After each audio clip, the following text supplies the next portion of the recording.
This programming is sponsored by the Dan L. Duncan Comprehensive Cancer Care Center at Baylor St. Luke's Medical Center, offering comprehensive cancer care that is compassionate, personalized, and driven by clinical research. More at stlukeshealth.org/cancer. This is the Engines of Our Ingenuity, made possible by the Friends of KUHF Houston. Today, we wonder what to tell our children about mathematics.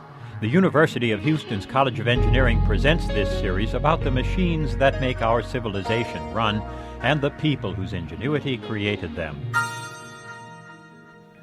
The book, The Beginner's Guide to Constructing the Universe, is by math teacher Michael Schneider. I doubt I'll see the universe quite the same after reading it. It's all about mathematics. For Schneider, math takes three forms: secular, symbolic, and sacred. We learn secular math in grade school. If pens cost $1.25 each, how many will $10 buy? That sort of thing. Schneider's concern is with the way symbolic mathematics flows from nature into our art and technology. We sense the number 6 in the hexagons of a honeycomb, 3 in the triangular form of clover, 5 in a cat's pentagonal face, octagonal 8 in the pattern of spider legs. Earth as a whole evokes the number 1. We take nature's symbolic forms, and then we build them into our science and our designs. Mathematics becomes sacred when we let it transform our consciousness. That transformation reflects in the religious use of symbolic math. The Holy Trinity harmonizes the numbers 1 and 3. The Day of Rest dramatizes the number 7. Schneider doesn't press that point. We can become mathematical mystics if we wish, but his business is to open our eyes to numbers in nature and then help us to understand our response to those numbers. So the book deals in the rich symbolic content of the numbers 1 through 10. Those symbols show themselves in two ways, directly in nature and in art and technology as they mirror nature. The essential symbol of each number is a polygon with that many sides: triangles, squares, pentagons, hexagons.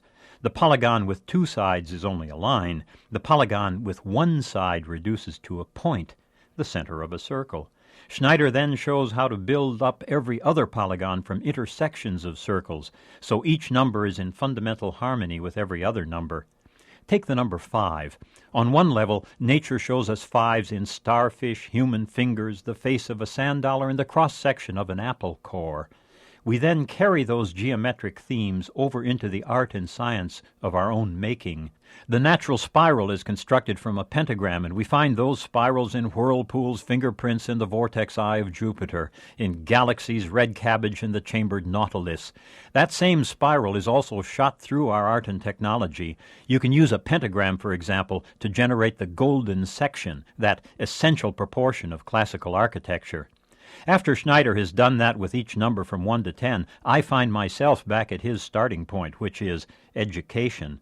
We might well weep for the poverty of a math class that never takes us beyond secular mathematics. The full value of math, like any other knowledge, only comes clear when we finally weave it back into the fabric of our whole being, and Schneider has given us just a hint of how we might do that for our children. I'm John Lienhardt at the University of Houston, where we're interested in the way inventive minds work.